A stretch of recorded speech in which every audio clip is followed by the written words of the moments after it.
పినాక ఇది ప్రళయ రుద్రుడి చేతిలో ఉన్న ధనస్సు.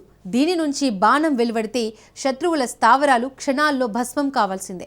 సరిగ్గా అదే పేరుతో భారత్ తయారు చేసిన multi barrel rocket launcher system కూడా క్షణాల్లో శత్రు లక్ష్యాలను భస్మం చేయగలదు. నిన్నటి వరకు అమెరికా ఆయుధాలనే కొనుగోలు చేసిన యూరప్ ఇప్పుడు భారత్ తయారు చేసిన పినాకా వైపు చూస్తోంది. ముఖ్యంగా భారత్కు 114 రాఫెల్ యుద్ధ విమానాలను అందిస్తున్న ఫ్రాన్స్ సైతం ఇప్పుడు పినాకాపై ఆసక్తి చూపుతోంది. ఇప్పటికే పాకిస్తాన్ మిత్ర దేశాలకు షాక్ ఇస్తున్న పినాకాలు ఇప్పుడు డొనాల్డ్ ట్రంప్కు కూడా షాక్ ఇచ్చేందుకు సిద్ధమవుతున్నాయి. ట్రంప్ ఆయుధాలను పక్కన పెట్టి పినాకాను కొనుగోలు చేసేందుకు ఫ్రాన్స్ రెడీగా ఉంది. అసలు ఫ్రాన్స్ ఎందుకు పినాకా వైపు చూస్తోంది? ఫ్రాన్స్ అవసరాల కోసం భారత్ ఎలాంటి కొత్త సిస్టమ్ను తయారు చేస్తోంది? పినాకా ప్రపంచంలోనే అత్యంత ప్రమాదకరమైన ఆయుధంగా మారనుందా? Watch the story. అమెరికాకు ఫ్రాన్స్ బిగ్ షాక్ ఇవ్వనుందా? భారత ఆయుధాలపై యూరప్ కన్నేసిందా? పినాకాను ఫ్రాన్స్ ఎందుకు కోరుకుంటోంది? శతాబ్దాలుగా అమెరికాను యూరప్ అనుసరిస్తోంది. అమెరికా ఏం చేస్తే యూరప్ కూడా అదే చేస్తుంది. అమెరికా తయారు చేసిన అత్యాధునిక ఆయుధాలకు ఫస్ట్ బయ్యర్ కూడా యూరోపే అనడంలో ఎలాంటి సందేహం లేదు. నేటో కూటమిలో అమెరికా అతి పెద్ద భాగస్వామి. అందుకే అగ్రరాజ్య ఆయుధ వ్యవస్థలతో కలిసి పనిచేయడానికి యూరప్ దేశాలు మొగ్గు చూపుతాయి. ఒక రకంగా చెప్పాలంటే యూరప్ దేశాల్లో ఉన్న మొత్తం ఆయుధాల్లో 63 నుంచి 75% వరకు అమెరికా నుంచి దిగుమతి చేసుకున్నవే ఉంటాయి. మరి ముఖ్యంగా జర్మనీ, పోలాండ్, నెదర్లాండ్స్, నార్వే వంటి ప్రధాన దేశాలు తమ వాయుసేన కోసం అమెరికాకు చెందిన F-35 వంటి అత్యాధునిక యుద్ధ విమానాలపైనే ఎక్కువగా ఆధారపడుతున్నాయి.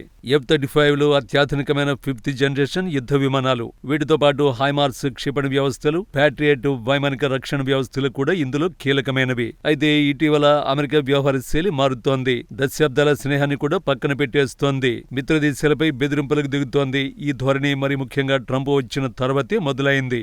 మొదట నేటోను బెదిరించారు. రక్షణ బడ్జెట్ పెంచకపోతే తానే రష్యాతో దాడి చేయిస్తానని ట్రంప్ హెచ్చరించారు. ఆ తర్వాత ఉక్రెయిన్ సాయానికి గుడ్ బై చెప్పేశారు.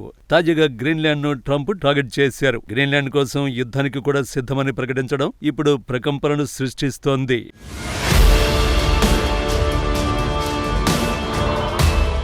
డెన్మార్క్ పరిధిలోని అట్లాంటిక్ మహాసముద్రంలో ఉన్న మంచు ద్వీపం గ్రీన్లాండ్. దీనికోసం ట్రంప్ సైన్యాన్ని దించి ఉంటే ప్రపంచంలోని టాప్ రక్షణ సంస్థ నాటో మనుగడే ప్రశ్నార్థకంగా మారేది. ఎందుకంటే డెన్మార్క్ నాటో కూటమిలో సభ్యదేశంగా ఉంది. నాటో సభ్యదేశంపై అమెరికానే దాడికి దిగితే ఆ కూటమి అంతమయ్యేది. ఈ క్రమంలో అగ్రరాజ్యం మిత్రదేశాల్లో భయాందోళనలు మొదలయ్యాయి. అప్పుడే యూరప్ దేశాలకు జ్ఞానోదయమైంది. ఎప్పుడైనా ఒకే దేశంపై అతిగా ఆధారపడితే పరిస్థితి ఎంత భయంకరంగా ఉంటుందో అర్థమైంది. ఇన్నాళ్లు అమెరికాపైనే ఆధారపడిన ఈ పశ్చిమ దేశాలకు ట్రంప్ కళ్లు తెరిపించారు. అందుకే వైవిధ్యం కోసం యూరప్ దేశాలు ప్రయత్నాలు మొదలుపెట్టాయి. ఒకవైపు ట్రంప్ ఒత్తిడిని ఎదుర్కొంటూనే మరోవైపు తమ వాణిజ్యంతో పాటు ఆయుధాల ఎగుమతి దిగుమతులను మళ్లించాలని ప్లాన్ వేశాయి. నిజానికి ఆయుధాలైన వాణిజ్యమైన యూరప్ దేశాల ముందు 3 ఆప్షన్లున్నాయి. మొదటి ఆప్షన్ రష్యా. ఇప్పుడు యూరప్ కు ఉన్న ప్రధాన భయమే రష్యా. తమపై అధ్యక్షుడు వ్లాదిమిర్ పుతిన్ దండయాత్ర చేస్తారేమోనన్న టెన్షన్ యూరప్ కు పట్టుకుంది. అందుకే రష్యాతో ఎలాంటి సంబంధాలకు యూరప్ ఇష్టపడడం లేదు. ఇక యూరప్ కు ఉన్న రెండో ఆప్షన్ చైనా. డ్రాగన్ దేశంపై ఇప్పటికే EU దేశాలకు అనుమానాలున్నాయి. చైనా కూడా అమెరికా మాదిరిగా బెదిరింపులకు దిగే అవకాశం ఉందన్న భయం మొదలైంది.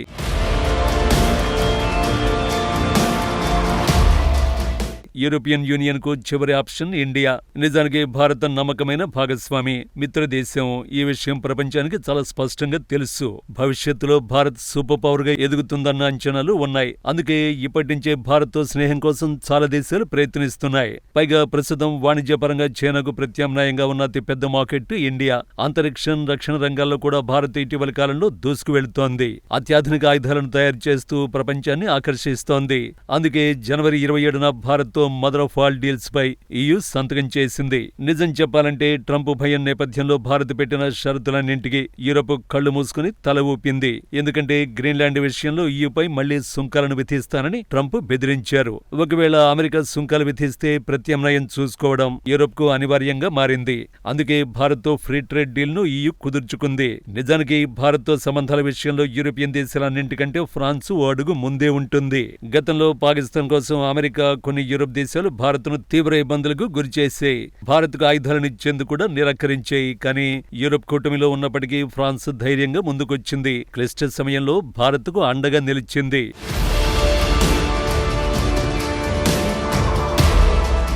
1953లోనే భారత్తో ఫ్రాన్స్ రక్షణ ఒప్పందాన్ని కుదుర్చుకుంది.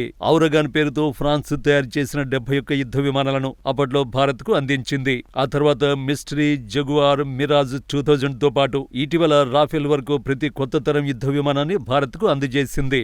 ఒక రకంగా చెప్పాలంటే భారత్, ఫ్రాన్స్ తమ సంబంధాలను బలోపేతం చేసుకోవడమే కాకుండా రక్షణ భాగస్వామ్యాన్ని సరికొత్తగా లిఖిస్తున్నాయి.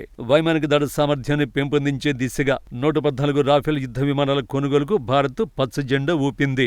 ఈ ఒప్పందం భారత గగనతల శక్తిని బలోపేతం చేయనుంది. అంతేకాకుండా ప్యారిస్తో ఉన్న దృఢమైన బంధానికి ఈ రక్షణ ఒప్పందం ఒక శక్తివంతమైన సంకేతంగా నిలుస్తోంది. ప్రస్తుతం భారత్లో జరుగుతున్న ఏ ఇంపాక్ట్ సమిట్ లో ఫ్రాన్స్ అధ్యక్షుడు ఇమాన్యుయల్ మ్యాక్రాన్ పాల్గొన్నారు. ఈ సందర్భంగా 114 రాఫెల్ ఫైటర్ల ఒప్పందాన్ని ఆయన సమర్థించారు. రాఫెల్ విమానాలు భారత్కు వస్తే భారత సైనిక శక్తి మరింత పటిష్టంగా మారుతుందన్నారు. అంతేకాకుండా ఢిల్లీ, పారిస్ మధ్య పారిశ్రామిక సహకారం మరింత లోతుగా పెనవేసుకుంటుందని మ్యాక్రాన్ చెప్పారు. రాఫెల్తో పాటు తమ భాగస్వామ్యాన్ని మరింతగా విస్తరించాలని కోరుకుంటున్నట్టు తెలిపారు. మేక్ ఇన్ ఇండియాలో రాఫెల్ భాగమవుతుందని ఫ్రాన్స్ అధ్యక్షుడు స్పష్టం చేశారు.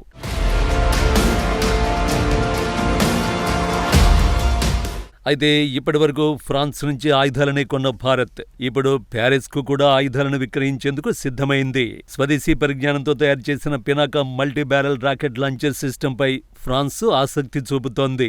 ఈ విషయాన్ని తాజాగా భారత్, ఫ్రాన్స్ ఉమ్మడి ప్రకటనలో ప్రధాని మోడీ స్వాగతించారు. నిజానికి ఫ్రాన్స్ వద్ద ఉన్న రాకెట్ లాంచర్ వ్యవస్థలు పాతబడిపోయాయి. వాటి స్థానంలో కొత్తవి కొనాలని ఆ దేశం భావిస్తోంది. సాధారణంగా అమెరికా నుంచి హైమర్స్ వంటి వ్యవస్థలను కొనుగోలు చేసే అవకాశం ఫ్రాన్స్కు ఉంది. కానీ ట్రంప్ ఇటీవల ఇచ్చిన షాకులతో ఫ్రాన్స్ ముందే మేల్కొంది. ఇక నుంచి అమెరికా ఆయుధాలపై ఆధారపడ్డాన్ని తగ్గించుకోవాలని ప్యారిస్ నిర్ణయించుకుంది. తమ రక్షణ వ్యవస్థలో వైవిధ్యం తీసుకురావాలని ప్లాన్ వేసింది. అందులో భాగంగానే భారత్కి చెందిన పినాకాను ప్యారిస్ పరిశీలిస్తోంది. భారత్ స్వదేశీ పరిజ్ఞానంతో తయారు చేసిన పినాకా రాకెట్ లాంచింగ్ వ్యవస్థల్లో అత్యంత శక్తివంతమైన ఆయుధాల్లో ఒకటిగా ఎదుగుతోంది. ప్రస్తుతం పినాకా 120 కిలోమీటర్ల దూరంలోని లక్ష్యాన్ని తునాతునకలు చేయగలదు. ఇప్పటి వరకు నాన్ గైడెడ్ రాకెట్ లాంఛర్లను వినియోగించిన భారత్ ఇప్పుడు అత్యాధునిక సాంకేతికతను జోడించింది. ఫ్రాన్స్ కోరిక మేరకు 150 కిలోమీటర్ల పరిధిలోని లక్ష్యాన్ని ధ్వంసం చేసే లాంగ్ రేంజ్ గైడెడ్ రాకెట్ ను ఢిల్లీ అభివృద్ధి చేస్తోంది.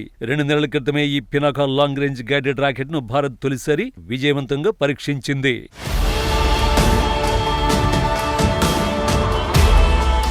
ఇటీవల పరీక్షలో భాగంగా పినాకా నుంచి దూసుకువెళ్లిన రాకెట్ గాల్లో పూర్తి స్థాయి విన్యాసాలు చేసింది. అత్యంత ఖచ్చితత్వంతో పినాకా లేటెస్ట్ వర్షన్ లక్ష్యాన్ని ఛేదించింది. 44 సెకండ్లలో 12 రాకెట్లను పినాకా ప్రయోగించగలదు. శత్రువుల నుంచి దూసుకొచ్చే మిస్సైళ్లను, డ్రోన్లను, యుద్ధ విమానాలను క్షణాల్లో కూల్చేయగలదు. పైగా ఈ రాకెట్లను కేవలం 20 సెకండ్లలోనే ప్రయోగానికి సిద్ధం చేయొచ్చు. పినాకా ప్రదర్శించే వేగం, దాని దాడి సామర్థ్యం కారణంగా శత్రువులకు వణుకు పుడుతుంది. యుద్ధ భూమిలో ఆధిపత్యం సాధించేలా పినాకా చేస్తుంది. సో పినాకా ఇప్పుడు భారత రక్షణ అవసరాలకే పరిమితం కాలేదు. ఇప్పటికే ఆర్మేనియా పినాకాను కొనుగోలు చేసిన తొలి దేశంగా నిలిచింది. ఇప్పుడు ఫ్రాన్స్ తో పాటు సౌదీ అరేబియా, వియత్నాం వంటి దేశాలు కూడా ఆసక్తి చూపుతున్నాయి. ఇక్కడ ఓ భారీ మార్పును గమనించొచ్చు.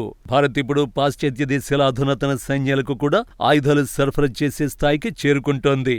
ఆకాశంలో రాఫెల్ యుద్ధ విమానాల నుంచి నేలపై పినాకా రాకెట్ల వరకు భారత్, ఫ్రాన్స్ రక్షణ భాగస్వామ్యం ఇప్పుడు సరికొత్త అధ్యాయంలోకి ప్రవేశిస్తోంది. ఇది భారత సత్తాను చాటుతోంది.